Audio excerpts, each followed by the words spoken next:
حضرت سیدہ زینب نے پوچھا امام حسین سے کہ سارے زمانے نے روکا ہے، ٹھیک ہے آپ حق پہ ہیں، یہ بھی سب نے کہا ہے آپ حق پہ ہیں، پر روکا بھی سب نے، آپ روکے کیوں نہیں؟ تو ابن کثیر اور ابن اسیر لکھتے ہیں کہ امام حسین رو پڑے، کہنے لگے بہن میں رک جاتا، پر میں نے رات کو نانا مصطفیٰ کو خواب میں دیکھا ہے۔ تو حضور نے فرمایا حسین اگر آج یہ رواج پڑ گیا نا یزید جیسے لوگوں کا تو قیامت تک پڑا رہے گا، پھر لوگ کہیں گے کوئی نکلا نہیں تھا تو ہمیں بھی نکلنا، پھر لوگ ظالموں کے سامنے گردنیں جھکانے کے عادی ہو جائیں گے۔ میں کہتا رہتا ہوں، کہہ رہا ہوں، کربلا کی جنگ کفر اسلام کی جنگ نہیں، کفر اسلام کی جنگ نہیں کربلا کی، کیونکہ یزید تو بڑا پکا نمازی تھا، خطبہ دیتا تھا وہ تو۔ جب امام حسین رضی اللہ تعالیٰ عنہ نے کربلا کے میدان میں جمعے کا دن تھا تو یزید کے سامنے کو بات کرنی شروع کی، عمر بن سعد کے سامنے، تو عمر بن سعد کہنے لگا حسین زیادہ باتیں نہ کر، ہمارا جمعہ لیٹ ہو رہا ہے، جنگ کے لیے تیار ہو، فٹافٹ آ۔ اہل بیت نبوت کو قتل کریں گے اور قتل کے بعد پھر نماز پڑھیں گے اور پھر کہیں گے اللہم صلی علی محمد وعلی آل محمد، اسی نماز میں پھر درود بھی پڑھیں گے۔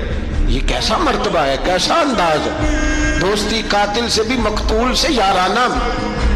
امام حسین نے حر بن یزید امام حسین سے کہنے لگا مجھے حکم ہے آپ کو روکنے کا، آپ آگے نہیں جا سکتے۔ امام صاحب نے فرمایا وجہ زمین اللہ کی ہے، اس نے کہا آپ بیعت نہیں کر رہے، یزید کی حالات آپ کے حق میں درست نہیں ہیں، آپ نہیں جائیں گے۔ امام روک گئے۔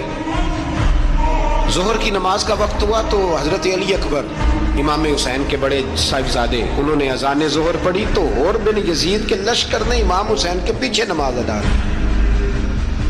کہا بھئی تم مقابلے میں آئے ہو نماز پیچھے پڑھتے ہو؟ کہا حضور مقابلہ تو تلواروں سے کر رہے ہیں پر ہمارا دل تو مانتا ہے نا کہ مصطفیٰ کا نواسہ بڑی شان والا ہے۔ حر بن یزید نے 3 نمازیں لشکر سمیت امام حسین کے پیچھے پڑھی ہیں، 3 نمازیں، ظہر اثر اور مغرب۔ پھر امام حسین کے سامنے شرائط پیش کی کہ آپ کو یہاں گھیر لیا گیا ہے، یہاں آپ بیعت کریں گے، یہاں پہ جنگ کریں گے، 2 ہی باتیں۔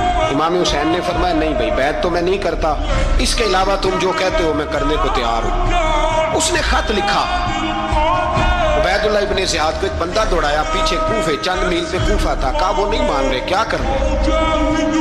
تو حسین ابن علی ہے، میں زیادہ دیر انہیں روک بھی نہیں سکتا۔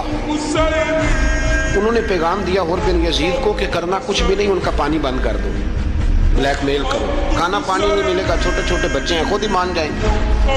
حضرت امام علی مقام کے بارے میں حر کے بعد جب یہ پیغام آیا تو حر کہنے لگا میری طبیعت نہیں مانتی حسین پر پانی بند کروں، دل نہیں مانتا۔ جب یہ لفظ کہے نا دوبارہ تو پھر عبید اللہ ابن زیاد نے عمر بن سعد کو 10,000 آدمی دے کے بھیجا، کہا حر بن یزید لچک دکھا رہا ہے حسین کے آنکھ میں۔ ایک رے کا علاقہ تھا، بڑی وہاں فصل ہوتی تھی، لوگ کوشش کرتے تھے وہاں کا گورنر بننے کی، کوشش کرتے تھے۔ تو عبید اللہ ابن زیاد کہنے لگا تمہیں رے کی گورنری ملے گی، سب سے سرسبز و شاداب علاقہ، تمہیں وہاں کا گورنر بنایا جائے گا اگر حسین کے خلاف لڑو گے۔ یہ اتنی زبردست ہوتی ہیں گورنریاں کہ گورنریوں کے لیے لوگ نسل رسول کے خلاف بھی نکل آتے ہیں، یہ اتنی تگڑی ہوتی ہیں، اتنی جلدی وفاداریاں بدلتی ہیں۔